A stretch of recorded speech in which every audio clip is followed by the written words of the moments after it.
संसाधन पढ़ना है हम लोगों को आज। खनिज संसाधन क्या है? खनिज एक संसाधन है। देखिए, दुनिया में वह सभी चीज़ जो हमारी आवश्यकताओं की पूर्ति करता है उसे खनिज कहते हैं। तो खनिज संसाधन क्या हुआ? पृथ्वी से निकाला गया वैसा तत्व जिसको हम विभिन्न तरीकों में, विभिन्न रूपों में उपयोग करते हैं, उससे धातु निकालते हैं। जैसे हेमेटाइट हो गया, मैग्नेटाइट हो गया, उससे हम लोग क्या करते हैं? धातु लोहा निकाल लेते हैं। बॉक्साइट हो गया, एल्युमिनियम निकाल लेते हैं, है ना। क्यूप्रस ऑक्साइड हो गया, जिससे कॉपर निकाल लेते हैं। तो अलग अलग खनिज हमारे पर्यावरण में मौजूद है। वो पहाड़ों में, चट्टानों में, मृदा के परतों में पाई जाती है। उसे खोद कर हम निकालते हैं और उससे धातु बनाते हैं। ठीक है, तो आज हम लोग उसी खनिज संसाधन के बारे में भूगोल में पढ़ेंगे कि खनिज क्या होता है, किसने कहता है, कितने प्रकार के होते हैं, कहाँ कहाँ पाए जाते हैं, क्या क्या उसका गुण है, कौन कौन से उपयोग में लाए जाते हैं, इन्हीं चीज़ों के बारे में हम लोग पढ़ेंगे। ठीक है, तो सबसे पहले हम लोग पढ़ेंगे ऑब्जेक्टिव क्वेश्चन, फिर लघुत्तरीय, फिर उसका दीर्घोत्तरीय। ठीक है, तो लघुत्तरीय प्रश्न में सबसे पहला है, भारत में लगभग कितने खनिज पाए जाते हैं? तो कितने खनिज पाए जाते हैं? 100। और एक बता दें आपको, 100 से भी ज़्यादा खनिज है, लगभग 100 है। ठीक है ना। इनमें से कौन लौह युक्त खनिज का उदाहरण है? कौन किसमें लोहा है? तो मैग्नीज में लोहा की मात्रा भी पाई जाती है। अगला, निम्नलिखित में कौन सा अधात्विक खनिज का उदाहरण है? मतलब जिसमें अधातु नहीं है, सॉरी जिसमें धातु नहीं है, अधातु वाला है, मतलब अधात्विक खनिज है। तो अब्रक में धातु नहीं है। अगला क्वेश्चन है, कौन खनिज को उद्योग की जननी माना गया है? लोहा। कौन ऐसा खनिज है जो उद्योग की जननी है? कोई भी उद्योग लगता है उसके बिना नहीं लगता है, तो क्या है? लोहा। और कोयला भी होता है, दो है। कौन कौन है? लोहा और कोयला। तो कोयला इसमें नहीं ना है, इसीलिए कोयला अगर होता तो कोयला और लोहा दोनों हो जाता। अगला है, कौन लौह अयस्क का एक प्रकार है? कौन लौह अयस्क है? कौन है इसमें? हेमाटाइट है ना। चलिए, अगला क्वेश्चन है, कौन भारत का सबसे बड़ा लौह उत्पादक राज्य है, जहाँ लोहा सबसे ज़्यादा उत्पादन होता है? तो कौन है? कर्नाटक ऐसा है ना। अगला क्वेश्चन है, छत्तीसगढ़ भारत का कितना प्रतिशत लौह अयस्क उत्पादन करता है? 20%। अकेला छत्तीसगढ़ 20% कर देता है उत्पादन, बहुत बड़ा उत्पादक वो भी है। अगला है, मैग्नीज उत्पादन में भारत का विश्व में कितना स्थान है? तीसरा स्थान है मैग्नीज में। चलिए ठीक है। अगला है, उड़ीसा किस खनिज का सबसे बड़ा उत्पादक है? उड़ीसा में कौन ज़्यादा खनिज उगता है? तो मैग्नीज। चलिए ठीक है। अगला है, 1 टन इस्पात बनाने में कितना मैग्नीज का उपयोग होता है? तो 1 टन अगर इस्पात बनाना है तो 10 किलोग्राम क्या चाहिए हमको? मैग्नीज चाहिए। क्या चाहिए? मैग्नीज। बहुत ही कम चाहिए, नहीं। अगला है, एल्युमिनियम बनाने के लिए किस खनिज का आवश्यकता पड़ती है? तो बॉक्साइट से हम लोग एल्युमिनियम निकालते हैं। ठीक है। अगला है, देश में तांबे का कुल भंडार कितना है? 125 करोड़ टन। करोड़ नहीं, 125 करोड़ टन। 1 टन में कितना कुंटल होता है? नहीं, 10 कुंटल। 1 टन में कितना कुंटल होता है? 10 कुंटल। 1 कुंटल में कै किलो होता है? 100 किलो होता है। 100 किलो मिलता है तो क्या बनता है? 1 टन बनता है। 100 किलो मिलता है तो 100 किलो मिलता है तो 1 कुंटल बनता है। क्या बनता है? 1 कुंटल। और 10 कुंटल मिलता है यानी कि 1000 किलोग्राम हो जाता है, तो उसको 1 टन बोलते हैं। क्या बोलते हैं? 1 टन। तो कितना करोड़ टन है? तो 125 करोड़ टन है। इतना है तांबे का भंडार अपने देश में। आपको लगता है ज़्यादा है, हमारी कम है। देश का आबादी कितना है? 150 करोड़ के लगभग है। तो 150 करोड़ जनसंख्या के देखा जाए तो उस हिसाब से कितना कम में हो जाएगा ये, है ना। हालांकि तांबा का उपयोग भी तो बहुत ज़्यादा हम लोग करते हैं। अगला है, बिहार झारखंड में देश का कितना प्रतिशत अब्रक का उत्पादन होता है? 80%। अगला क्वेश्चन है आपका, सीमेंट उद्योग का सबसे प्रमुख कच्चा माल क्या है? चूना। सीमेंट बनता है तो उसमें चूना पत्थर से बनता है। और क्या चाहिए उसमें बनाने के लिए? जिप्सम चाहिए, चूना पत्थर चाहिए, 2 चीज़ मिलाता है, और फ्लाई ऐश मिलाता है, और भी केमिकल मिलाने के बाद में सीमेंट बनता है। अगला क्वेश्चन है आपका लघुत्तरीय प्रश्न, है ना। तो आपका वस्तुनिष्ठ प्रश्न कितने थे टोटल मिला के? 14 थे, है ना। और लघुत्तरीय प्रश्न कितने हैं टोटल मिला के? 12 है। चलिए 12 को हम लोग देखते हैं, ध्यान से देखिए। सबसे पहला और बहुत ही महत्वपूर्ण क्वेश्चन है इसका, खनिज क्या है? एक खनिज एक निश्चित अनुपात में रासायनिक एवं भौतिक विशिष्टताओं के साथ निर्मित एक प्राकृतिक पदार्थ है। अब विज्ञान में जो परिभाषा पढ़े थे उससे थोड़ा सा अलग है। यहाँ पे क्या करा है, खनिज तो खनिज होता है, विज्ञान में अलग परिभाषा पढ़ लेते हैं, भूगोल में अलग परिभाषा पढ़ लेते हैं। निश्चित अनुपात में रासायनिक एवं भौतिक विशिष्टताओं के साथ निर्मित, रासायनिक एवं भौतिक विशिष्टताओं के साथ निर्मित पदार्थ है। मतलब भौतिक विशेषता भी इसमें है और रासायनिक विशेषता भी है, और मिलने से क्या बना है आपका खनिज। ठीक है, खनिज दूसरे शब्दों में कहें तो खनिज क्या है, खनिज निश्चित रासायनिक संयोजन एवं विशिष्ट आंतरिक परमाणु संरचना वाले ठोस प्राकृतिक पदार्थ को कहते हैं। देखिए क्या करा है, बहुत ही बड़ा डिफिकल्ट वर्ड है, इसमें हम दूसरे शब्दों का मिटा ही देते हैं, आप पहले शब्द वाला ही खाली याद रखें। ठीक है, दूसरे शब्दों का बात छोड़िए।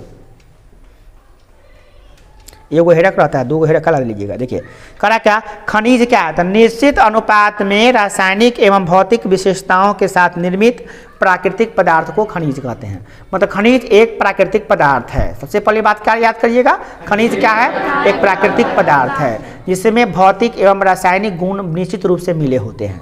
क्या होते हैं, भौतिक एवं रासायनिक गुण निश्चित अनुपात में या निश्चित रूप में मिले होते हैं। विज्ञान में इसकी परिभाषा आप पढ़े थे क्या, वैसा भौतिक पदार्थ जिसमें हम लोग धातुओं का निष्कर्षण आसानी रूप से कर लेते हैं उसे क्या कहते हैं ना, तो उसको अयस्क कहते हैं। खनिज क्या कहते हैं, प्राकृतिक रूप से पाए जाने वाला वैसा पदार्थ जिसमें तत्वों या यौगिकों का समावेश होता है। माने प्राकृतिक रूप से पाया जाने वाला वैसा पदार्थ जिसमें तत्व या यौगिक होते हैं उसे क्या कहते हैं हम लोग, खनिज कहते हैं। तो उसको हम लोग विज्ञान में पढ़े तो वो भी परिभाषा ठीक है, ये भी परिभाषा सही है, भूगोल के दृष्टिकोण से ये सही है। अगला क्वेश्चन क्या है, मतलब आपसे कोई पूछे जनरली कि खनिज किसे कहते हैं, कोई अनपढ़ गवार पूछा तो समझा दीजिएगा कि प्राकृतिक में पाए जाने वाले वैसे पदार्थ जिसमें भौतिक एवं रासायनिक गुण मौजूद हो तथा धातु यौगिक एवं विभिन्न प्रकार के पदार्थ उससे हम निकाल सकते हैं उसे खनिज कहते हैं। तो कहना नहीं समझे, तो खनिज नहीं समझे। देखिए जैसे कि कोयला हो गया, कोयला से एक उनमें गुण है, कोयला को जलाने पर आग देता है, गर्मी देती है, तो वो रासायनिक पदार्थ, रासायनिक गुण भी है उसमें है, तो वो हो गया आपका खनिज। कहेंगे सर देखो लोहा हो गया, लोहा आपका खनिज से निकला है, लोहा किससे निकला है, खनिज से निकला है, तो उसमें गुण है कि नहीं है, लोहा हार्ड होता है, देखते हैं मजबूती होता है, कैसे हम लोग बस ट्रक बहुत सारा चीज़ बनाते हैं उससे, है ना। और क्या बताइए, तब क्या चूना पत्थर खनिज है ना, बॉक्साइट खनिज है, एल्युमिनियम तांबा ये सब देखते हैं सब खनिज से निकला है, तब उसको समझ में आया हाँ खनिज यही चीज़ है ना, खनिज से ही सब निकला है, खनिज नहीं है ये सब।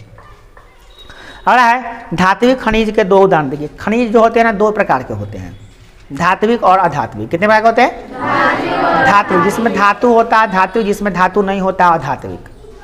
धात्विक खनिज भी 2 प्रकार के होते हैं। कितने प्रकार के होते हैं, 2 प्रकार, लौह और अलौह। क्या होते हैं, लौह में लोहा होता है, अलौह में लोहा नहीं होता है। ठीक है, अधात्विक खनिज भी 2 प्रकार के होते हैं, कार्बनिक और अकार्बनिक। कार्बनिक में कार्बन होते हैं, अकार्बनिक में कार्बन नहीं होते हैं। याद हो गया, खनिज कितने प्रकार के होते हैं, 2 प्रकार के, धात्विक और अधात्विक। धात्विक कितने प्रकार के होते हैं, 2 प्रकार के, लौह और अलौह। अधात्विक 2 प्रकार के होते हैं, कार्बनिक, अकार्बनिक। जिसमें लोहा होगा लौह, जिसमें लोहा नहीं होगा अलौह। जिसमें कार्बन होगा कार्बनिक, जिसमें कार्बन नहीं होगा अकार्बनिक। समझ में आ गया। धात्विक सूर्य कार्बन माने खनिज के 2 प्रकार, धात्विक जिसमें धातु होगा, जिसमें उसको धात्विक खनिज कहेंगे, और जिसमें धातु नहीं होगा अधात्विक खनिज कहेंगे। ऐसा समझ में। चलिए अगला क्वेश्चन, इसमें क्वेश्चन था कि धात्विक खनिज की पहचान कैसे कीजिएगा। 2 खनिज रखा है, धात्विक है क्या धात्विक, कैसे पहचान कीजिएगा। तो सबसे पहला ये कठोर एवं चमकीले होते हैं। धात्विक खनिज जो भी होगा कठोर होगा, क्या होगा, कठोर और चमकीला होगा। दूसरा इसे गलाने पर धातु प्राप्त होगा, जब गलाइएगा तो क्या मिलेगा उसे, धातु। ये पहचान हो गया इसका। अगला है खनिज की विशेषताओं का उल्लेख करें। खनिज जो आप पढ़े हैं, जो धात्विक का धात्विक होता है, चाहे छोड़िए जैसा भी होता है, खनिज का गुण बताइए। तो सबसे पहला खनिज का क्या गुण है, खनिज का वितरण असमान होता है। पृथ्वी पर सब जगह खनिज समान मात्रा में नहीं है, कहीं पर ज़्यादा है, कहीं पर कम है, कहीं पर है नहीं है, कहीं पर बहुत ज़्यादा है ना। अधिक गुणवत्ता वाले खनिज कम है। जितना भी बढ़िया बना खनिज है जिसमें ज़्यादा गुण है वो बहुत कम है। जैसे सोना चांदी ये सब खनिज है, सोना चांदी प्लेटिनम ये सब खनिज है, मगर ये बहुत पृथ्वी पर बहुत ही कम है और बहुत ही महंगा हो गया। कम होने के कारण से क्या होता है, महंगा हो जाता है। कोई भी चीज़ बहुत कम रहेगा तो क्या होगा, महंगा हो जाएगा। और इसमें और क्या गुण है, खनिज समाप्य संसाधन है, माने एक बार उपयोग करिएगा तो हो सकता है अगर ख़राब हो जाएगा, टूट फूट गया। जैसे लोहा में जंग लग गया, ख़राब हो गया तो फिर दोबारा लोहा नहीं बनेगा, जंग से लोहा नहीं बना सकते हैं। लोहा को जंग बना सकते हैं मगर जंग से लोहा नहीं बना सकते हैं। धातु में समाप्य संसाधन एक बार खत्म हुआ तो खत्म हो जाता है। जैसे कि कोयला को देख लीजिए, डीजल को देख लीजिए, पेट्रोल को, तो ये सब खनिजे ना है, एक बार खत्म होता है तो फिर दोबारा नहीं मिल सकता है। और नवीकरणीय संसाधन है, समाप्य संसाधन है, समाप्त होता है तो फिर दोबारा प्राप्त नहीं होता है। और क्या गुण है इसमें? इसमें क्या है कि इसका संरक्षण परम आवश्यक है और इसमें एक हम लोगों का दायित्व बनता है कि इसको बचा कर रखें, क्योंकि खत्म होने पर नहीं मिलता है, इसलिए बचा बचा कर खर्च करें, है ना। अगला क्वेश्चन, लौह अयस्क के प्रकार एवं नाम बताइए। तो आप किताब में देख सकते हैं, किताब में ही इसका एगो डाटा बना हुआ है। तो उसमें क्या था, हेमाटाइट, मैग्नेटाइट और लिमोनाइट। लोहा का मात्रा देखिए, सबसे बढ़िया अगर लोहा का अयस्क है तो वह क्या है, हेमाटाइट। क्या है? हेमाटाइट। हेमाटाइट अगर 1 कुंटल लीजिएगा तो 1 कुंटल में लगभग आपका 68 किलो लोहा निकल जाएगा। कितना निकलेगा? 68 किलो लोहा निकल जाएगा, लगभग 17 किलो लोहा निकल जाएगा। 1 कुंटल में 17 किलो लोहा निकलेगा, मतलब 30 किलो बेकार गया, तो बढ़िया है। और उसमें मैग्नेटाइट लीजिएगा तो मात्र 60 किलो निकलेगा। और उसमें अगर लिमोनाइट लीजिएगा, क्या लीजिएगा? लिमोनाइट। लोहा का अयस्क ये भी है मगर 40 किलो लोहा निकलेगा। 100 किलो में कितना लोहा निकलेगा? 40 किलो, 60 किलो बेकार चला जाएगा। तो सबसे बढ़िया कौन है? हेमाटाइट। उसके बाद कौन है? मैग्नेटाइट। और उसके बाद कौन है?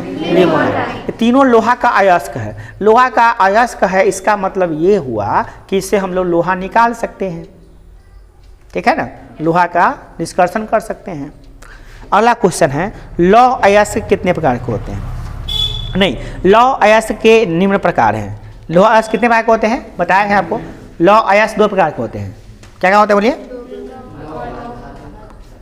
प्रकार तो बताइए, ये 3 ना, हेमाटाइट, मैग्नेटाइट, लिमोनाइट, नाम तो बताइए। अगला क्वेश्चन देखिए, लोहा के प्रमुख उत्पादक राज्यों का नाम बताइए। कौन कौन ऐसा राज्य है भारत में जहां पर ये तीनों चीज मिलता है? कौन कौन? हेमाटाइट, लिमोनाइट, हेमाटाइट, मैग्नेटाइट और लिमोनाइट, मतलब मिलता है वहाँ पे।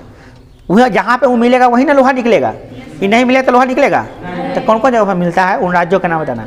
सबसे ज़्यादा उत्पादन करता है कर्नाटक। कौन करता है? कर्नाटक। उसके बाद छत्तीसगढ़, उड़ीसा, गोवा, झारखंड, महाराष्ट्र, आंध्र प्रदेश, तमिलनाडु, ठीक है। अब इसको डिटेल से आगे पढ़ेंगे हम लोग कि कहाँ कहाँ पे कितना मिलता है। बहुत लंबा क्वेश्चन होगा, वो घबराइए नहीं। अगला है, झारखंड के मुख्य लोहा उत्पादक जिलों का नाम बताइए। झारखंड के उस जिला का नाम बताइए जहाँ पर लोहा निकलता है। तो उसका नाम है सिंहभूमि। क्या है? सिंहभूमि, पलामू, धनबाद, हजारीबाग, संथाल परगना एवं रांची। तो 2 का नाम तो बहुत सुने होइएगा, कौन? धनबाद और रांची, है ना। यहाँ पे लोहा भी मिलता है। सिंहभूमि भी है, पलामू भी है, ये सब जिला का नाम है। क्या है? जिला है जो झारखंड में है। अगला क्वेश्चन है, मैग्नीज का उपयोग पर बता चलिए। मैग्नीज कभी देखे हैं आप लोग? नहीं देखे हैं तो जानिए कि उसका उपयोग कहाँ कहाँ होता है, अपने मिल जाएगा आपको। पहला है, जंगरोधी इस्पात बनाने में। जो लोहा में जंग लग जाता है, तो लोहा को हम इस्पात बनाने जा रहे हैं तो उसमें लोहा में हमको क्या मिलाना पड़ेगा? मैग्नीज। क्या मिलाना पड़ेगा? मैग्नीज। मैग्नीज मिला देंगे तो लोहा में जल्दी जंग नहीं लगेगा, तो इस्पात बन जाएगा। क्या बन जाएगा? इस्पात। इस्पात में जंग नहीं लगता है जल्दी, बहुत दिन के बाद लगता है। अगला है, मैग्नीज का हम लोग जंगरोधी इस्पात बनाते हैं। अगला है, शुष्क सेल का निर्माण करने में। शुष्क सेल देखते हैं? शुष्क सेल मतलब नीपो का बैटरी देखे हैं, जो घड़ी में लगता है, रिमोट में लगता है, पहले टॉर्च में लगता था, उसको शुष्क सेल कहते हैं। जो ना पानी नहीं होता, बैटरी 2 प्रकार का होता है, पानी वाला है, बिना पानी वाला। जो ना पानी वाला नहीं रहता उसको कहते हैं शुष्क। क्या कहते हैं? शुष्क सेल। और जो ना पानी रहता है उसको रिचार्जेबल होता है। नीपो का बैटरी एक बार डिस हो जाएगा तो चार्ज नहीं कर सकते हैं, क्योंकि ड्राई सेल है। क्या है? Dry cell. शुष्क सेल क्या कहते हैं उसको? शुष्क सेल।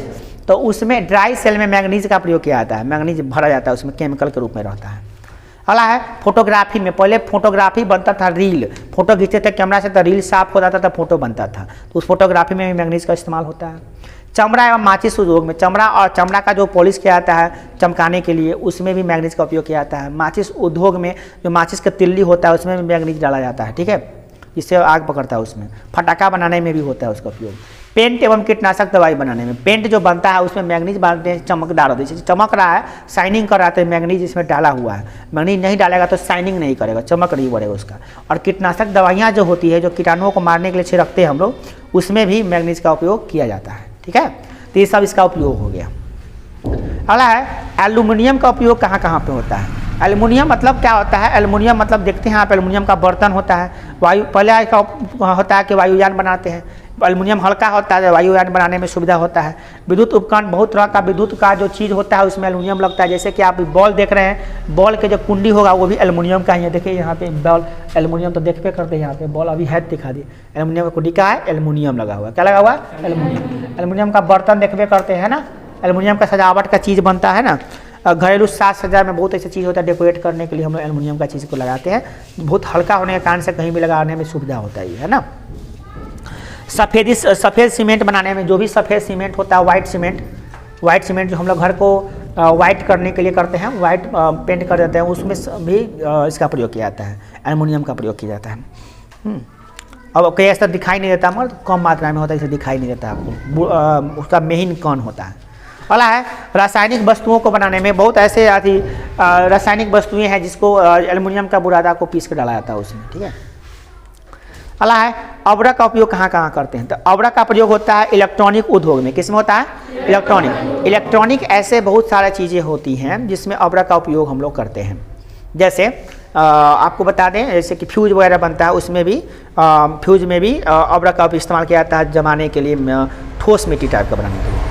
आयुर्वेदिक दवाई बनाने में, दवा बनता है आयुर्वेदिक, उसमें भी अब्रक का डाला जाता है। विद्युत रोधक के कारण विद्युत उपकरण बनाने में, कई ऐसे विद्युत उपकरण होते हैं जैसे कि हीटर हो गया, चाय बनाने गर्म करने वाला पानी हीटर हो गया, आग तापने वाला होता है। उसमें जो देखिएगा मिट्टी का जो टाइप का जो जिसमें कॉइल नचता है, करंट बहुत हार्ड होता है उसमें, तो करंट को बचाव करने के झटका नहीं लगेगा आपको, इसके लिए बाहर से कुछ लगाना पड़ेगा ना अंदर में, ताकि आपको झटका नहीं लगे करंट का, वो लगता है, उसमें अब्रक का इस्तेमाल किया जाता है। अब्रक का लेप लगाने से या अब्रक का उधर अंदर रहेगा ना, तो करंट उधर से तार छटबो करेगा तो आपको झटका नहीं लगेगा। तो बहुत सारे विद्युत उपकरण, सब पंखा में हर जगह पे अब्रक का कुछ ना कुछ लगल रहता है, ठीक है, बहुत जरूरी होता है, क्योंकि विद्युत का कुछ अलग होता है। क्या होता है? इससे करंट आई पार से ऊपर नहीं जाएगा। तो करंट उधर से आ रहा है, हमको चाहिए इधर, जैसे आयरन पकड़े हुए हैं, अब्रक का लेप लगा हुआ है, चाहे साइड से अंदर से लगा हुआ, अंदर से, तो हम पकड़ेंगे आयरन, तो हमको अगर छुआ भी जाएगा, आयरन को छुएंगे भी तो करंट हमको नहीं लगेगा। वो लेप खराब हो जाएगा, बहुत पुराना हो जाएगा, तो उसमें करंट भी आ जाएगा, आपको नहीं आएगा। सही बात है। अगला है चूना पत्थर का उपयोगिता बताइए। चूना पत्थर जो होता है, पहाड़ से तोड़ते हैं चूना और पत्थर दोनों मिश्रण, उसको क्या कथी करते हैं? तो सबसे पहले तो हम सीमेंट बनाते हैं चूना पत्थर से। दूसरा लौह इस्पात बनाने में, लोहा और इस्पात बनाते हैं, उसमें चूना पत्थर काम आता है। और उर्वरक, कागज एवं चीनी उद्योग में उर्वरक जो बनाते हैं, खाद, उसमें बनाने में, और कागज जो बनता है, जो सफ़ेद देख रहे हैं, वो चूना पत्थर के ही कमाल किया गया। ये जो सफ़ेदी देख रहे हैं, चमकता है एकदम, चमक बनता है, ये चमक रहा है ना कॉपी, तो इसमें भी अब्रक चूना पत्थर का इस्तेमाल किया गया है, तभी जाकर चमकता है, नहीं तो चमक भी नहीं करेगा। और चीनी उद्योग, चीनी को देखते हैं चमकते हुए एकदम, उसमें भी अब्रक चूना पत्थर का इस्तेमाल किया जाता है। चूना पत्थर को डाला जाता है उसमें ईख के रस में, उसका प्रोसेस होता है। इसलिए चीनी ज़्यादा फायदेमंद नहीं होता, जितना मीठा फायदा करेगा उतना चीनी फायदा नहीं करेगा। और भी मीठा में जो जानवर के खाने वाला मीठा होता है वो ज़्यादा फायदा करता है, कजक्का मीठा, उजरका मीठा में ज़्यादा फायदा नहीं करेगा। जितना उजला मीठा रहेगा, जितना गोरा मीठा, हम कहते हैं उजरका मीठा खाएंगे, उजला मीठा और चीनी तो सबसे महा सत्यानाश कर देता है। चीनी इतना पॉइजनस है, चीनी में इतना पॉइजन है, जहर है कि पूछिए मत, चीनी में बहुत जहर है। अभी कैसे खाते तो मरते नहीं है, अलग बात है। वैसे तो गुटखा है पीस के रखा जाता है, चीनी का रस बनता है ना, पाक उसको पीस दिया जाता है, पीस के उसमें मिलाया जाता है पाउडर। इसे बताया नहीं जाता लोगों को, चीनी में बहुत ज़्यादा खतरा है। चीनी से जितना बच के रहिए, चीनी का चीज़ से बच के रहिए। मीठा खाइए, मिठास खाना है तो मीठा खाइए, वो ज़्यादा करिया भी नहीं खरीदिए तो खराब रहता है, मतलब मीडियम क्वालिटी का खरीदिए, ज़्यादा काला भी नहीं ज़्यादा गोरा भी नहीं, मीडियम वाला मीठा खरीदिए, वो खाइए। मीठा इतना ज़्यादा तो चीनी में कभी हो ही नहीं सकता है, मीठा शुद्ध होता है। देखते हैं भगवान जी को चढ़ाते हैं तो मीठा का बनाते हैं हम लोग, कैसे बनाते हैं? चीनी का भगवान जी ने एक्सेप्ट नहीं करते हैं, मीठा का एक्सेप्ट करते हैं। हाँ, मीठा वाला खीर चढ़ेगा, देखते हैं कभी, सुनते क्या होता है ये सब, ये शुद्ध भगवान जी अशुद्ध नहीं लेते हैं जल्दी, वो सब चूना पत्थर खिलाएगा उनको, इससे अशुद्ध होता है। हम लोग देखते हैं, मगर हम लोग तो करते रिफाइन में छानते हैं, रिफाइन भी तो चर्बी का बना रहता है। क्या छोड़िए, सोचिएगा तो कौन चीज़ होबे नहीं करे, वैसे पूजे नहीं हुआ कौन, रिफाइन चर्बी का बना होता है, मोबिल का बना होता है, खराब चीज़ का। देखिए अगला क्वेश्चन है, खनिज का मुख्य विशेषता को लेकर। खनिज का विशेषता होता है तो बताइए कि खनिज का विशेषता असमान, तो बता दिए, फिर आ गया उदू होगा जी 11 नंबर। खनिज का विशेषता पहले बताए थे ना, 3 नंबर में, तीनों नंबर में है, 11 नंबर में है। वही क्वेश्चन बात सब है, खनिज का समान वितरण होता है, इसमें समाप्त संसाधन है, बार बार समाप्त हो जाता है, इसकी मात्रा को हम लोग बचा के रखना चाहिए, ये बात लिखा हुआ है इसमें। 12 नंबर, खनिज के संरक्षण एवं प्रबंधन से क्या समझते हैं? बहुत इंपॉर्टेंट प्रश्न है। खनिज जो है समाप्त संसाधन है, जो खत्म हो जाएंगे आने वाले समय में। अगर हम उसको लगातार अविवेकी रूप से यूज करते रहेंगे तो आने वाले ही कुछ ही सालों में वो क्या हो जाएगा, खत्म हो जाएगा, और ऐसी स्थिति में बहुत ही घोर संकट हमारे ऊपर आ जाएगा। तो इससे बचने के लिए हमको क्या करना चाहिए? उसका बचाव करना चाहिए, उसको विवेकपूर्ण ढंग से उपयोग करना चाहिए, है ना। संरक्षण एवं उसका प्रबंधन बहुत जरूरी है। खनिज क्षयशील है, खत्म होने वाला है, अनवीकरणीय है, दोबारा प्राप्त करने में बहुत समय दिन लगेगा। इसकी मात्रा भी सीमित है, ऐसा नहीं कि भंडार पड़ल है जितना खावा खत्म करते जाओ, ऐसा भी नहीं है, उसकी मात्रा सीमित है। इनका पुनर्निर्माण असंभव है, पुनर्निर्माण भी हम लोग नहीं कर सकते हैं चाह कर भी। एक बार लोहा में जंग लग गया फिर हम लोहा नहीं बना सकते हैं, चाहे कितना भी कोशिश कर लें, है ना। एक बार कोयला राख हो गया फिर राख को कोयला नहीं बना सकते, चाहे जितनी भी कोशिश कर ले, सब नाकाम हो जाएंगे। खनिज उद्योग का आधार है और खनिज के बिना कोई भी उद्योग चलेगा भी नहीं। तो इसीलिए इसका विकास जो नहीं हो रहा है, नहीं हो पा रहा है, तो कम से कम खपत भी हिसाब से करिए, है ना, ताकि आने वाला समय में भी बचा रहे। ऐसा नहीं कि जितना मन है उतना यूज करते जाइए, ऐसा नहीं होना चाहिए। इसीलिए इसका प्रबंधन करना आवश्यक है। तो लघु उत्तरीय प्रश्न भी खत्म हो गया, है ना। अब चलते हैं द्विउत्तरीय प्रश्न पे, जो सारे प्रश्न का मेन सार है द्विउत्तरीय। और ये लंबा लंबा प्रश्न होगा, घबराइएगा नहीं। लंबा लंबा प्रश्न में से बहुत कम आता है, 2-3 आता है, मगर यही लंबा लंबा प्रश्न में ही छोटा छोटा प्रश्न में आप पढ़ लिए हैं। जो छोटा छोटा प्रश्न पढ़े हैं ना, वो सब लंबे लंबे प्रश्न कहीं जोड़ दिए, 2-3 को सवाल को जोड़ देंगे तो हो जाएगा खनिज। लंबा प्रश्न है ना। चलिए अब प्रश्न है, खनिज कितने प्रकार के होते हैं, उदाहरण सहित बताइए। तो बताया है ना खनिज कितने होते हैं। खनिज मुख्यतः 2 प्रकार के होते हैं, धात्विक खनिज और दूसरा अधात्विक खनिज। धात्विक खनिज किसे कहते हैं? जिसमें धातु होता है, जैसे तांबा, निकेल, मैग्नीज इत्यादि, ठीक है। अब धात्विक खनिज होता है, धात्विक खनिज भी 2 प्रकार के होते हैं, लौह युक्त खनिज और दूसरा अलौह युक्त खनिज। लौह खनिज और अलौह खनिज भी कह सकते हैं। लौह युक्त खनिज कहिए चाहे लौह खनिज कहिए, ठीक है ना। तो लौह खनिज किसे कहते हैं? जिस धात्विक खनिज में लोहा का अंश होता है, लोहा की मात्रा होता है, उसे क्या कहते हैं? लौह युक्त खनिज। जैसे nickel, tungsten, haematite, magnetite, limonite इत्यादि। अलौह युक्त खनिज किसे कहते हैं? वैसा खनिज जिसमें लोहा की मात्रा न्यून हो, न के बराबर हो या बहुत थोड़ा मोड़ा हो, उसे कहते हैं अलौह खनिज। जैसे चांदी, चांदी में लोहा नहीं होता है, सोना में लोहा नहीं होता है, बॉक्साइट में, तांबा में, इस सब में लोहा नहीं होता है। तो ये एल्युमिनियम में लोहा है तो एल्युमिनियम नहीं हो, अच्छा एल्युमिनियम एल्युमिनियम होता है, उसमें लोहा कहाँ से आ जाएगा? तो एल्युमिनियम लौह है कि अलौह है? अलौह युक्त खनिज है। क्या है? सोना, निकेल लौह युक्त होगा, निकेल लोहा से बनता है ना। बात समझ आई? जिसमें लोहा रहेगा, जिसमें लोहा का अंश रहेगा उसे क्या कहेंगे? जिसमें लोहा की मात्रा नहीं रहेगा उसे। चलिए अब बात करते हैं अधात्विक खनिज की। अधात्विक खनिज भी 2 प्रकार के होते हैं। और पहले अधात्विक खनिज किसे कहते हैं? जिसमें धातु की मात्रा नहीं उसे क्या कहते हैं? अधात्विक खनिज। तो अधात्विक खनिज में क्या आता है? चूना पत्थर आता है, अवरक आता है, जिप्सम आता है, ये सब आता है अधात्विक खनिज। तो अधात्विक खनिज में भी 2 प्रकार के हैं, एगो कार्बनिक खनिज, एगो अकार्बनिक। तो कार्बनिक कहते हैं जिसमें जीवाश्म होते हैं, पृथ्वी के दबे पादप प्राणी के परिवर्तित होने पे बनता है, उसे कार्बनिक पदार्थ कहते हैं। कार्बनिक कहते हैं उसे हम लोग कार्बनिक खनिज कहते हैं। मतलब जिसमें कार्बन हो, जैसे कोई पेड़ है, जैसे कोयला है, कोयला में कार्बन है, कोयला दब गया, सड़ने से बना है, गलने से बना है। जब भूकंप आया तो उसमें क्या हुआ? इंसान और क्या बोलते हैं, मनुष्य, पेड़ पौधा सब दब गया पृथ्वी में। वो दबने के बाद लाखों वर्ष, करोड़ों वर्ष तक दब गया तो क्या बना? कोयला बना है, समझिए। उसी कोयला को हम लोग जलाते हैं और उससे ईंधन प्राप्त करते हैं। लाखों करोड़ों वर्ष पहले ऐसा हुआ था, दबने के वजह से हुआ है। पेड़ पौधा था ना पृथ्वी पर, सब दब गया पृथ्वी के अंदर। दबने के बाद परत पे परत, मिट्टी पर मिट्टी चढ़ गया, उस पर चट्टान चढ़ गया, पर्वत चढ़ गया, उस दब के पूरा सन गल के बेचारा एकदम कठोर हो गया, पक गया अंदर में, गर्मी से पक गया ऐसे एकदम, तब जाकर बना। तो ये उससे बना पेट्रोल डीजल भी बना उससे। जैसे कि हो गया इसमें कोयला पेट्रोल हो गया कार्बनिक, कोयला पेट्रोल क्या हो गया? कार्बनिक। अकार्बनिक में क्या हो गया, जिसमें जीवाश्म नहीं होते हैं, जीव के अंश नहीं होते, सरल गल पदार्थ नहीं होते हैं, तो उसमें क्या है, जैसे अब्रक हो गया, ग्रेफाइट हो गया, जिप्सम हो गया, इसमें अकार्बनिक पदार्थ है इसमें। ठीक है, याद रहेगा। ग्रेफाइट में तो कार्बन होता है। हाँ, ग्रेफाइट में हो गया कार्बन, तो कार्बनिक हो गया वो। ग्रेफाइट कार्बन का ही रूप है, ग्रेफाइट नहीं हुआ इसमें, ग्रेफाइट कार्बनिक यौगिक हो जाएगा वो। इसमें भी कार्बन होता है, वो कार्बनिक यौगिक हो जाएगा। ठीक है ना। चलिए अगला क्वेश्चन क्या है, धात्विक और अधात्विक खनिज में क्या अंतर है। देखिए, धात्विक में अधात्विक खनिज में एकदम सिंपल सा अंतर है, आप समझ सकते हैं, दिया भी हुआ किताब में। कहाँ दिया दिखे तो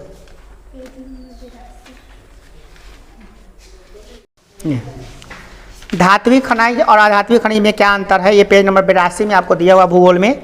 सबसे पहला है, धात्विक खनिज को गलाने पर धातु प्राप्त होता है, अधात्विक खनिज को गलाने पर धातु प्राप्त नहीं होता है।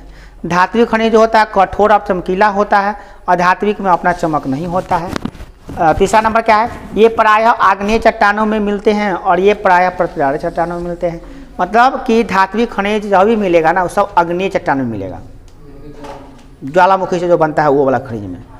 ये जो परतदार चट्टान में मिलेगा आपको अधात्विक खनिज, ज़्यादा इसीलिए धूसर होता है, ज़्यादा मजबूत नहीं होता है अधात्विक खनिज, है ना। अगला है, इसे पीट कर तार बनाया सकता है, इसे पीटने पर भी नहीं टूटता, क्योंकि धातु रहता है तो पीटने पर जल्दी नहीं टूटेगा। अधात्विक खनिज है, इसको पीट कर तार नहीं बना सकते, मतलब अघात वर्ध एवं तन्य नहीं होता है। धातु धातु वाला वो गुण आ गया इसमें। ठीक है, तो यही हो गया आपका। ठीक है, इसको आप यहाँ से नोट कर सकते हैं या किताब से भी लिख सकते हैं। चलिए अगला क्वेश्चन देखिए क्या है, भारत में खनिज पेटियों का नाम लिखिए। भारत में कितने खनिज की पेटियां हैं, तो सबसे पहला बात करेंगे इसमें भारत में खनिज की पेटियां 3। पहला है उत्तर पूर्वी पठार, दूसरा है दक्षिण पश्चिमी पठार, और तीसरा नंबर क्या है आपका, पश्चिमी प्रदेश, उत्तर पश्चिमी प्रदेश, है ना। पहला क्या है, उत्तर पूर्वी पठार, दूसरा दक्षिण पश्चिमी पठार। सबसे पहला पढ़ते हैं उत्तर पूर्वी पठार के बारे में पढ़ते हैं।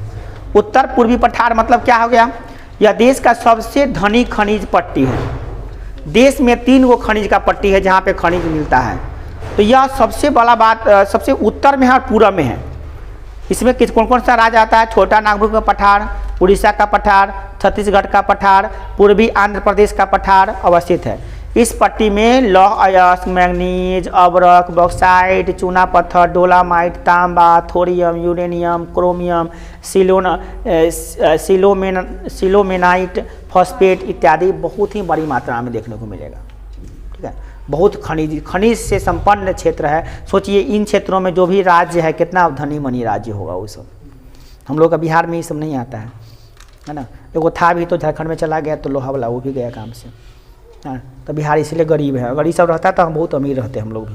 बिहारी भी बहुत अमीर रहता है। बिहारी का आदमी को बाहर जाके कमाना नहीं पड़ता, सब अपने अंदर सब कोनो लोहा के खान से निकाल रहा है, लोहा निकाल रहा है, कोनो लोहा फैक्ट्री में काम कर रहा है। इधर चारों तरफ फैक्ट्री वैक्ट्री होता है, एकदम मस्त होता है, चारों तरफ फैक्ट्री लगा होता है। मगर यहाँ पे कोई खनिज बचा ही नहीं, कोई खनिज का कोनो तीनों खनिज के पेटी में से कोनो खनिज के पेटी नहीं आता है बिहार में। सोचिए खनिज से बाहर, इसीलिए सबसे ज़्यादा गरीबी का कारण न यूपी में आता है। इसी कारण यूपी बिहार सबके लोग मध्य सब जाता है ज़्यादातर कमाने बाहर। कारण यही है कि यहाँ पे खनिज रहता तब ना फैक्ट्री लगता है। खनिज से दूर फैक्ट्री थोड़ी ना लगाएगा। लोहा का कोई भी फैक्ट्री होगा वो खनिज के बगल में ना होगा। झारखंड में क्या लोहा का फैक्ट्री है, महाराष्ट्र में, कर्नाटक में, तमिलनाडु में, छत्तीसगढ़ में, सब जगह है, मगर बिहार में नहीं मिलेगा आपको। कहानी अगला है दक्षिण पश्चिम पठार। इस पेटी का विस्तार खंभात की खाड़ी से लेकर अरावली श्रेणियों तक है। इसमें अलौह धातु जैसे चांदी, सीसा, जस्ता, तांबा आदि मिलते हैं। बालू पत्थर, ग्रेनाइट, संगमरमर, जिप्सम, मुल्तानी मिट्टी, डोलामाइट, चूना पत्थर, नमक इत्यादि पर्याप्त मात्रा में इसमें मिलता है। यह दक्षिण पश्चिमी पठार दक्षिण में, भारत के दक्षिण क्षेत्र में स्थित है। ठीक है, और इसका है एक और है, तीसरा नंबर क्या है, को दुइयों के बारे में बताना था, तीसरा ही बताना था, दुइयों को बताना, छोड़ दुइयों को बता दिए, दुइयों के बारे में बता दिए, ज़्यादा नहीं बताना, एकों के बारे में लिखने कोई बात नहीं है। अगला है लौह अयस्क का वर्गीकरण कीजिए। लोहा का जितने भी अयस्क है उसका बारे में बताइए कौन कौन है। तो लोहा का जो अयस्क है आपको पहले बता दिया गया है कि हेमाटाइट, मैग्नेटाइट एंड लिमोनाइट है। 3 गो मेन अयस्क कौन कौन है, बोलो, हेमाटाइट, मैग्नेटाइट, लिमोनाइट। हेमाटाइट में बोले 68% लगभग 70% लोहा है। इसे लाल अयस्क भी कहते हैं, एकदम याद कर लो, हेमाटाइट को लाल अयस्क भी कहते हैं। लाल अयस्क किसे कहते हैं, हेमाटाइट को क्या कहते हैं? बहुत वेरी माने इतना बार वेरी वेरी इंपॉर्टेंट कह सकते हैं इसको, बहुत बार पूछे जा चुके हैं। मैग्नेटाइट में 60% लोहा होता है, इसे काला अयस्क भी कहते हैं। क्या कहते हैं? काला अयस्क कहते हैं। मैग्नेटाइट को क्या कहते हैं? काला अयस्क कहते हैं। मैग्नेटाइट को क्या कहते हैं? काला अयस्क। काला अयस्क किसे कहते हैं? मैग्नेटाइट को कहते हैं। अगला है लिमोनाइट। क्या है? लिमोनाइट। लिमोनाइट को क्या कहते हैं? आप पीला अयस्क कहते हैं, ठीक है। लिमोनाइट को क्या कहते हैं? पीला अयस्क कहते हैं। और पीला अयस्क किसे कहते हैं? लिमोनाइट में। इसमें 40% पाया जाता है कोयला, है ना, लोहा पाया जाता है। एगो में लगभग 68%, दूसरा में 60% और तीसरा में 40%। याद रखना है इसको। बहुत लोहा उद्योग की जननी है, इसके बिना काम नहीं चल सकता। आधुनिक सभ्यता की रीढ़ भी मानी जाती है। लोहा को आधुनिक सभ्यता की रीढ़ भी कही जाती है, क्योंकि अगर लोहा नहीं होता तो हमारा देश बहुत पीछे होता। न पुल बनता न घर बनता। लोहा के बिना घर बनता? इतना बड़ा ऊंचा ऊंचा बिल्डिंग बनता है, 50-50 मंजिल 60-60 मंजिल बिल्डिंग बनता है। क्यों बना? लोहा के कारण। लोहा नहीं रहेगा तो 1-2-3 मंजिल बनाना मुश्किल हो जाएगा आपको। अगला है भारत में लोहा लौह अयस्क का जो वितरण है उसका प्रकाश डालिए। लोहा कहाँ कहाँ पर है, कितना कितना है, कैसे कैसे है, उसके बारे में पढ़ना है विशेष विस्तार रूप से। तो पहला हम लोग पढ़ेंगे कि भारत में जो है ना कुल भंडार का 96% कर्नाटक, छत्तीसगढ़, उड़ीसा, गोवा, झारखंड राज्यों में सीमित है। इसके बाद जो बच गया छोटा मोटा 96 के बाद 4% लोहा जो है तमिलनाडु, आंध्र प्रदेश, महाराष्ट्र एवं अन्य राज्यों में स्थित है, अवस्थित है। अब बात करते हैं कि कर्नाटक में कहाँ कहाँ पे है। कर्नाटक राज्य में भारत का लगभग 1/4 लोहा उत्पादन करता है। कर्नाटक देखिए 1/4 का मतलब लगभग 25% लोहा जो उत्पादन होता है अकेला कर्नाटक करता है, समझ गए। कर्नाटक में है बेल्लारी, हासपेट, सुदूर क्षेत्रों में लौह अयस्क के कई खान हैं। छत्तीसगढ़ दूसरा नंबर है। दूसरा नंबर पे कौन आता है? छत्तीसगढ़। यह लगभग दूसरा उत्पादक राज्य है और यह लगभग 20% जो है ना लोहा का उत्पादन करता है। कितना परसेंट करता है? 20% करता है। और इसमें छत्तीसगढ़ में जो कुछ राज्य हैं, कुछ ज़िले हैं, कुछ जैसे कि दांतेवाड़ा जिला, वैलाडीहा, दुर्गापुर के ज़िले, डल्ली, राजहारा प्रमुख उत्पादक हैं, है ना। रायगढ़, बिलासपुर तथा सरजुगा अन्य उत्पादक जिले भी हैं। मतलब कि ये लोहा का उत्पादक जिला है। यहाँ अधिकांश लोहा विशाखापट्टनम बंदरगाह से जापान को निर्यात किया जाता है। मतलब कि यहाँ से लोहा जाता है कहाँ पे? जापान भेजा जाता है। सोच लीजिए कर्नाटक से सीधा कनेक्शन कहाँ है? विशाखापट्टनम जो है प्रंतन है, जहाँ पे जहाज़ों पर, बड़े बड़े जहाज़ों पर यहाँ पे लोहा का अयस्क को लाद दिया जाता है, चाहे लोहा बना कर ला दिया जाता है, जापान में जाता है। जापान में बड़े बड़े हवाई जहाज़, राफेल, तरह तरह के मिसाइल बनता है। उसी मिसाइल को हम लोग परचेज करते हैं। सोचिए यहाँ से लोहा भेजा जाता है जापान को, जापान लोहा खरीदता है यहाँ से। समझ रहे हैं बात को? चलिए अगला है उड़ीसा का। उड़ीसा जो है देश में जो उत्पादन का लगभग 19% लोहा का उत्पादन करता है। ये भी कम नहीं है। उड़ीसा भी बहुत बड़ा उत्पादक है लोहा का। इसमें जहाँ गुरु महिसानी, बादाम पहाड़, मयूरभंज, किरी बुरू, ये सब जो राज्य ज़िले हैं, मतलब कि उड़ीसा में ये सब जिला है जहाँ पे उत्पादन इसका होता है। तो याद रखिएगा लोहा के उत्पादन में सबसे नंबर 1 कौन है? कर्नाटक। कितना % करता है? 25%। उसके बाद आता है छत्तीसगढ़ करता है 20%। और उसके बाद है उड़ीसा कितना करता है? 19%। याद रखिएगा तीनों राज्य का नाम। तीनों राज्य का नाम मेन याद रखिएगा, ज़्यादा दिक्कत नहीं होगा। गोवा देश का चौथा बड़ा उत्पादक राज्य है लोहा के मामले में। गोवा भी बहुत बड़े इसमें बड़ा योगदान रखता है। यहाँ लोहा प्राप्त होता है। इसमें कौन कौन है? संयुगम है, क्यूपेम है, सतारी है, पैंडा है, वियोलियम है। ये सब स्थित है, गांव है, मतलब गांव नहीं जिला टाइप का है। ये सब यहीं पे पाया जाता है लोहा गोवा में। गोवा के जिला से नाम है ये सब। इसके बाद यहाँ पे एक मरमांग गांव प्रंतन है जहाँ पे लोहा का निर्यात किया जाता है। यहाँ से भी विदेशों में लोहा भेजा जाता है, ठीक है। इसके बाद 5वां अगर राज्य है सबसे बड़ा उत्पादक तो है झारखंड, जो लगभग 15% लोहा का उत्पादन करता है। यह भी कम नहीं है, यह भी एक बहुत बड़ा। यहाँ के सिंहभूमि, पलामू, धनबाद, हजारीबाग, संथाल परगना एवं रांची जो लोहा उत्पादन के प्रमुख जिले हैं। यही 5 जो है मेनली है। इसके अलावा जो हैं वो सब छोटे मोटे राज्य हैं, जैसे वो ज़्यादा उत्पादन नहीं करता है, ठीक है। चलिए इसके बारे में हम लोग नहीं लिखेंगे। नेक्स्ट क्वेश्चन आपका है मैग्नीज एवं बॉक्साइड की उपयोगिता तथा देश में इसका वितरण के बारे में बताइए। पहले किसके बारे में बताना है और किसके बारे में बताना है? बॉक्साइट के बारे में बताना है कि उपयोग कहाँ कहाँ होता है। आपको पहले ही बता दिया गया कि मैग्नीज का उत्पादन भारत में विश्व में तीसरा स्थान है। सबसे ज़्यादा अगर मैग्नीज उत्पादन करता है तो वह रूस। कौन है?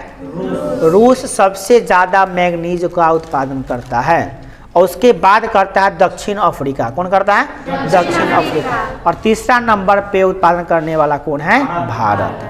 यह मुख्य रूप से जंग रोधी इस्पात बनाने के लिए काम आता है, लोहा बनाने के लिए, मिश्र धातु, लोहा का मिश्र धातु बनाने के लिए, शुष्क बैटरियों के निर्माण में, फोटोग्राफी में, चमड़ा में, माचिस उद्योग में इसका उपयोग होता है। इसके साथ साथ पेंट एवं कीटनाशक दवाइयों बनाने में भी इसका उपयोग होता है, जो आपको पहले ही लघु तृतीय प्रश्न में पढ़ा दिया गया है।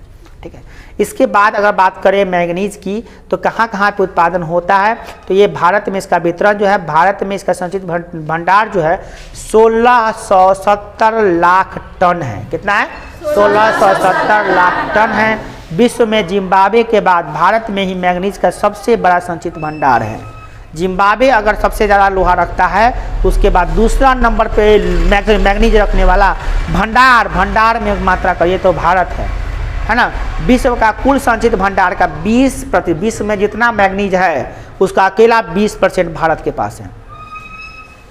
विश्व में बहुत सारा देश है 300-400 देश में अकेला भारत के पास 20% मैग्नीज, तरीका महंगा थोड़ी ना, बहुत ज़्यादा हो गया। अकेला 20% मैग्नीज रखता है भारत। भारत में उत्पादन के मुख्य क्षेत्र जो है मैग्नीज में कौन कौन उत्पादन क्षेत्र है, तो उड़ीसा है, मध्य प्रदेश, महाराष्ट्र, कर्नाटक एवं आंध्र प्रदेश है। याद रखिए, उड़ीसा, मध्य प्रदेश, देखिए उड़ीसा लोहा वाला में भी आया था, इसमें भी आ गया।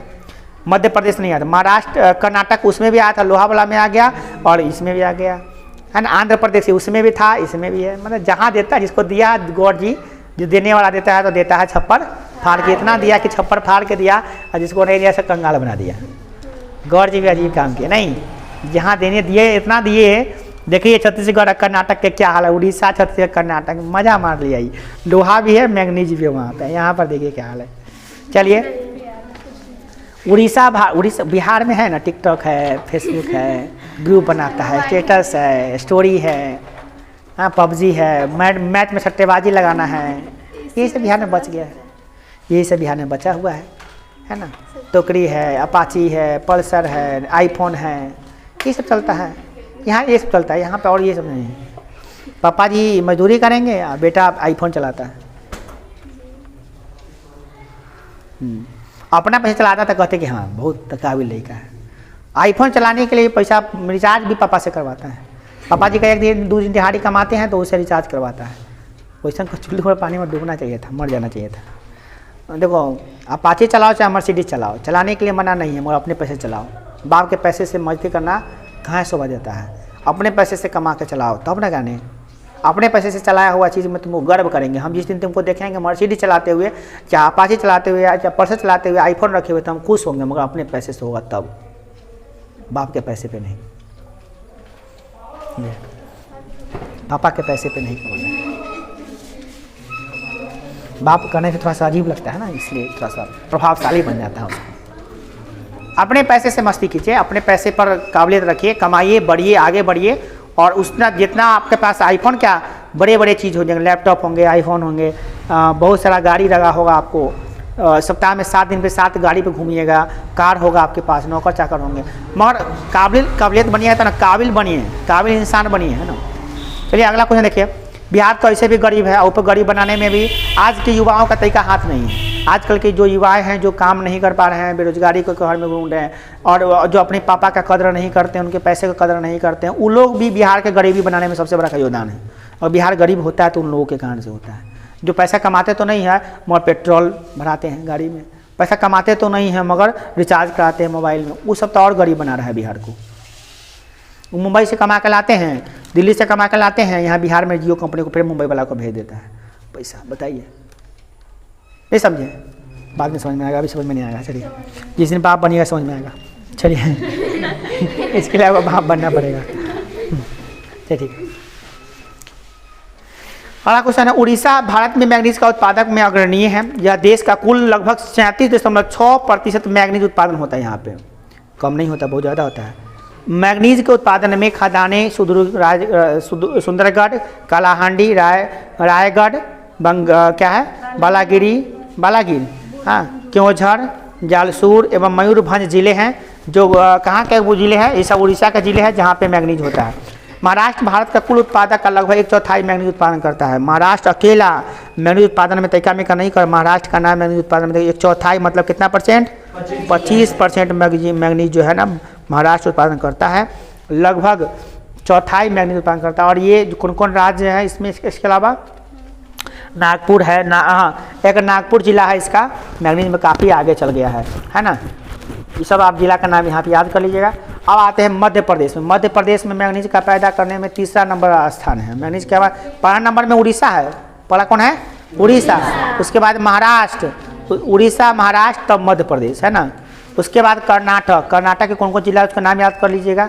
आंध्र प्रदेश में भी उत्पादन होता है। उसके बाद इस प्रकार से हम लोग लाइन से इसको याद कर लेंगे, ठीक है ना। जिला को, राज्य का नाम याद कीजिएगा, जिला का नाम भी याद करना पड़ेगा आपको, दोनों चीज़ याद करना पड़ेगा। ऑब्जेक्टिव क्वेश्चन भी आते हैं इससे। अब तो मैग्नीज पढ़ लिया, अब चलते हैं बॉक्साइड पे। किस पे चलते हैं, बॉक्साइड पे। बॉक्साइड एक अलौह धातु निरपेक्ष है। क्या है, अलौह धातु निरपेक्ष। इसमें इससे एल्युमिनियम नामक धातु नहीं। बॉक्साइड से क्या निकलता है, बॉक्साइड किसका अयस्क है, एल्युमिनियम का। बॉक्साइड किसका अयस्क है, एल्युमिनियम का अयस्क कौन है, बहुत बार पूछता है, बहुत बार पूछा गया है, ऑब्जेक्टिव में कितनी बार पूछ चुका है ये। और भारत में बॉक्साइड का इतना भंडार है कि एल्युमिनियम में हम आत्मनिर्भर हो सकते हैं। मतलब एल्युमिनियम हमको किसी से मांगने की जरूरत नहीं है, आत्मनिर्भर है। इसका बहुमुखी उपयोग वायुयान बनाने में करते हैं, बर्तन बनाने में, सफ़ेद सीमेंट बनाने में, रासायनिक वस्तुओं को बनाने में इसका उपयोग हम लोग करते हैं, जो लघुत्तरीय प्रश्न में पहले ही पढ़ चुके हैं। अब बात करते हैं वितरण की, बात करें कहाँ कहाँ पे है इसका। बॉक्साइड भारत के अनेक क्षेत्रों में मिलता है, किंतु मुख्य रूप से इसका भंडार है उड़ीसा में। फिर आ गया उड़ीसा। ये उड़ीसा में क्या हो गया पता ना, उड़ीसा की कथी है, उड़ीसा में हमको लग रहा था पहले बचपन में उड़ीसा में उड़ीस होगा, उड़ीस नहीं, यहाँ पे तो बाहर उड़ीस को मुहाने वाला मैग्नीज है, मैग्नीज से उड़ीस मरता है। हाँ, भगवान उड़ीसा था ना, उड़ीसा में उड़ीस ज़्यादा था, तो बताने के लिए मैग्नीज बना दिया, मैग्नीज से उड़ीस मर जाता है। आपको नहीं पता है, कीटनाशक दवाई बनता है उससे, जहर होता है, मैग्नीज जहर है, पीस के खिला देंगे तो बस स्वाहा। देखिए तो यहाँ पे मैग्नीज में देख रहे हैं उड़ीसा सबसे पहले बताता है, उसके बाद आता है गुजरात, बहुत से गुजरात बमाइल हैं, तब झारखंड, तब महाराष्ट्र, तब छत्तीसगढ़, कर्नाटक, तमिलनाडु, उत्तर प्रदेश। इसमें राज्य का नाम याद करना लाइन से, क्या करना है, लाइन से याद करना है। पहले उड़ीसा तो उड़ीसा, उड़ीसा बाद में नहीं कर सकते क्योंकि उड़ीसा सबसे नंबर 1 हो, नंबर 1 को नंबर 1 पे लाना है। अरे समझ, नंबर 1 को नंबर 1 पे ही रखना है, नंबर 2 पे नहीं ले आइएगा, क्रम गड़बड़ाएगा तो गड़बड़ा जाएगा इसमें, है ना। चलिए तो इसमें हो गया उड़ीसा, गुजरात, झारखंड, महाराष्ट्र, छत्तीसगढ़, कर्नाटक, तमिलनाडु एवं उत्तर प्रदेश में है। देश का आधा से अधिक भंडार उड़ीसा में है। बाप रे बाप, 50% से भी ज़्यादा जो है बॉक्साइड उड़ीसा में है। मतलब अगर आप एल्युमिनियम का अथी करना चाहते हैं बिजनेस, डायरेक्ट उड़ीसा से संपर्क कीजिए। उड़ीसा से कच्चा माल उठाइए एल्युमिनियम, और यहाँ पे बर्तन बनाइए, एल्युमिनियम का रंग में का चीज़ बनाइए और फैक्ट्री खोल के बेचिए। बहुत रंग का कुकर फैक्ट्री खोल दीजिए, बर्तन का फैक्ट्री खोल दीजिए, आराम से खूब कमाइए, एकदम तब और कमाइएगा, क्योंकि वहाँ सस्ता माल उठाइएगा, क्योंकि फैक्ट्री से डायरेक्ट उड़ीसा में फैक्ट्री है। 50% से भी ज़्यादा, मतलब आधा से भी अधिक अकेला उड़ीसा करता है। सोच लीजिए कितना बड़ा है। उड़ीसा में इसका घर होगा, उड़ीसा के जो लोग होंगे उनको काम करने के लिए सोचना नहीं पड़ता होगा। हाँ, इतना काम है वहाँ पे, काम ही काम। लोग दूसरे राज्य से जाते हैं उस वहाँ पे फैक्ट्री में काम करने के लिए। हाँ, उसके बाद देश का अब का उड़ीसा भारत का कुल उत्पादक का लगभग 42% बॉक्साइड उत्पादन करता है। कालाहांडी, का बोलगीर, कोसपुर, सुंदरगढ़, संभलपुर बॉक्साइड के प्रमुख उत्पादक जिले हैं। गुजरात भारत का लगभग 17.35 मतलब लगभग 17.5% बॉक्साइड उत्पादन करने में गुजरात है, दूसरा स्थान पर गुजरात हैं। इसका कुछ जिलों का नाम यहाँ पर दिया है, जैसे जामनगर, कैरा, समरकंद, सूरत, ये सब है इसका जिला। सूरत कपड़ा के मामले में बहुत आगे है। सूरत साड़ी सेल सुने होइएगा आप, सूरत में साड़ी का भी बहुत बड़ा फैक्ट्री सब है। एशिया का बहुत बड़ा फैक्ट्री गुजरात में, सूरत में है। उसके बाद तीसरा नंबर पर आता है कौन, झारखंड, जो भारत में तीसरा स्थान रखता है। भारत में तीसरा स्थान कौन रखता है, झारखंड। झारखंड भी लगभग 14% बॉक्साइड उत्पादन करता है। छोटा झारखंड मतलब पहले कहते बिहार। अगर 20 साल पहले देखेंगे तो 20-25 साल पहले देखें 2001 में हुआ था ना, 2001 में अलग हुआ था। तो अगर बात करें 2001 में या 2000 में हुआ था, 2000 ईस्वी में शायद हुआ था। तो आज से सोचिए, आज से 25 साल पहले ये बिहार था, बिहार में भी बॉक्साइट का नाम आता, अभी लिखा था बिहार उलम, मजरखंड होगा, छोड़िए अलग हो गया। उसमें भी कुछ राज्य, कुछ जिला है, जैसे लोहरदग्गा है, लोहरदग्गा, रांची, लातेहार, पलामू, ये सब जिला का नाम है जहाँ पे बहुत ज़्यादा लोहा उत्पादन होता है, बॉक्साइट उत्पादन होता है। उसके बाद महाराष्ट्र है, महाराष्ट्र में भी 12% होता है, इसमें भी कुछ है, कोलावा, रत्नागिरी, कोल्हापुर, ये सब है ना। इसमें कोल्हापुर है, सोलापुर नहीं है, सोलापुर डीजे के लिए फेमस है। नेक्स्ट, छत्तीसगढ़ भारत का लगभग 6% से भी उत्पादन करता है। छत्तीसगढ़ भी, ये बेचारा छत्तीसगढ़ लोहा में ज़्यादा था, मतलब यहाँ पे थोड़ा कम है, 6% है, ज़्यादा नहीं है, ठीक है ना। तो अन्य जिले, अन्य राज्य भी हैं, इसके अलावा भी कुछ राज्य हैं जहाँ पे बॉक्साइट मिलते हैं, बट उतना ज़्यादा नहीं है। कर्नाटक में भी है कुछ, बट उतना ज़्यादा नहीं है। चलिए नेक्स्ट चलते हैं। कर्नाटक में भी, उत्तर प्रदेश में भी कुछ है, पर उतना ज़्यादा नहीं। जम्मू कश्मीर में भी कुछ है, बॉक्साइट पाया जाता है, मगर उतना ज़्यादा बड़ा मात्रा में नहीं पाया जाता, ठीक है। यहाँ पर से भेजते हैं कौन कौन देश में, तो अपना देश से जो है ना, ये सब खरीदता है कौन है बॉक्साइट, ज़्यादातर खरीदता है इटली। कौन खरीदता है? इटली खरीदता है, यूके, यूनाइटेड किंगडम खरीदता है, जर्मनी खरीदता है, जापान खरीदता है। ये चारों देश मिलकर पूरा अपना देश से खरीदता है, ये सब खूब खरीदता है। ये सब हम लोग भी खूब बेचते हैं, पैसा कमाना है तो बेचना पड़ेगा ना। तो हम नहीं, देश माना हमारा देश बेचता है, मतलब हमारा भारत का जो खनिज संसाधन मंत्री है वो बेचते हैं, है ना, वो लोग बेचते हैं, अपने देश की संपत्ति को बेचते हैं, फिर दूसरा चीज़ उसी पैसा तक खरीदते हैं। नहीं समझे? पेट्रोल खरीदना नहीं आता सऊदी अरब से, तब पेट्रोल पे चलते हैं, चाहिए ना, मर्सिडीज चलाइएगा, जियो का टावर चलाने के लिए चाहिए डीजल, डीजल कहाँ चलाइएगा? डीजल चलाने, टावर कब चलेगा? मोबाइल कब चलेगा? जब टावर चलेगा। टावर कब चलेगा? जब डीजल रहेगा, लाइट रहेगा, तब नहीं चलेगा। चलिए नेक्स्ट, कहीं ना कहीं तो हम लोग देश को गरीब बनाने में लगे हुए हैं, कुछ लोग अमीर बनाने को खोज रहे हैं, कुछ लोग गरीब बना रहे हैं। चलिए नेक्स्ट, अब्रक की उपयोगिता एवं प्रकार पर वितरण लिए। अब्रक क्या होता है? अब्रक के बारे में भी उपयोग पढ़े हैं आप। भारत विश्व में शीट अब्रक का अग्रणीय उत्पादक है, और इसमें इसका इलेक्ट्रॉनिक उपयोग में, इसका उपयोग इलेक्ट्रॉनिक उद्योग में, अब्रक का सबसे बड़ा उपयोग कहाँ पे होता है? इलेक्ट्रॉनिक उद्योग में। जितना भी इलेक्ट्रॉनिक का सामान बनता है उसमें अब्रक की मात्रा होनी चाहिए, अब्रक की मात्रा है। किंतु कृत्रिम विकल्प आ जाने से अब्रक का उत्पादन थोड़ा कम गया, और अब्रक का निर्यात पे बुरा असर पड़ा है। वैसे तो प्राचीन काल से अब्रक का उपयोग आयुर्वेदिक दवाइयों में किया जाता था पहले, प्राचीन काल में, लेकिन अब विद्युत उपकरणों में इसका उपयोग बहुत ही ज़्यादा होता है। भारत में उत्पादन की दृष्टि से अब्रक निरपेक्ष के 3 पट्टियाँ हैं, जो बिहार में है, बिहार में अब्रक है, एक कुछ बिहार में वो अब्रक पाया जाता है, थोड़ा सा बात अब्रक मिलता है बिहार में, ना है बिहार में अभी भी कुछ जिले हैं जहाँ पे अब्रक मिलते हैं, कुछ, ज़्यादा नहीं कहिएगा, ज़्यादा बड़ाई नहीं कीजिए। झारखंड, आंध्र प्रदेश, राजस्थान राज्यों के नाम आते हैं। भारत में अब्रक के कुल 59,665 टन है। 2002 से 2003 में इसका उत्पादन 1,217 टन था। बिहार एवं झारखंड में उत्तम कोटि के रूबी अब्रक पाए जाते हैं। कौन अब्रक पाए जाते हैं? रूबी अब्रक के कोटि है। अब्रक भी कई प्रकार के होते हैं, उसमें रूबी अब्रक बहुत अच्छा होता है, जो बिहार और झारखंड में ही मिलता है, और बिहार और भारत में कहीं नहीं मिलेगा वो। चलिए कुछ में नाम तो है बिहार का नाम, तो बिहार ऐसे ही बदनाम है बेचारा, वो रूबी के चक्कर में आ गया। सही। अगला है धनबाद में, इसके पलामू, रांची, शिवभूमि के ज़िले हैं जहाँ पे अब्रक बहुत अच्छा है। बिहार के झारखंड का 80%, बिहार और झारखंड का भारत का 80% अब्रक का उत्पादन करते हैं, दोनों मिल के अकेला। मतलब अब्रक का नाम जब भी आएगा तो बिहार झारखंड का नाम आएगा, इसके अलावा नहीं। और बिहार का नाम तरीके में क्या है, झारखंड ज़्यादा है इसमें, हाँ ठीक है। आंध्र प्रदेश में भी है कुछ ज़िले जहाँ पे अब्रक होते हैं, और उदयपुर, भीलवाड़ा, अजमेर इत्यादि में भी इसका कुछ बड़ा है। यूके, यूएस भारतीय अब्रक का आयात कर, देखिए यूके जो है यूनाइटेड किंगडम, और यूएस यूनाइटेड स्टेट अमेरिका अब्रक खरीदने के लिए यहाँ से ले जाता है, यहाँ से अब्रक खरीदता है, ठीक है नहीं, कीटनाशक दवाइयाँ बनाने में इसका उपयोग बहुत भरपूर करता है। चलिए अगला क्वेश्चन आपका है कौन? Question number 8। खनिज तो आप देखें, खनिज का उपयोग तो हम लोग कर रहे हैं, मगर इसका संरक्षण बहुत जरूरी है। आपको बताया भी है, देखिए क्या है, खनिज क्षयशील है और नवीकरणीय है, खत्म होगा, आएगा नहीं। पुनर्निर्माण भी इसका असंभव है, जल्दी बनेगा नहीं।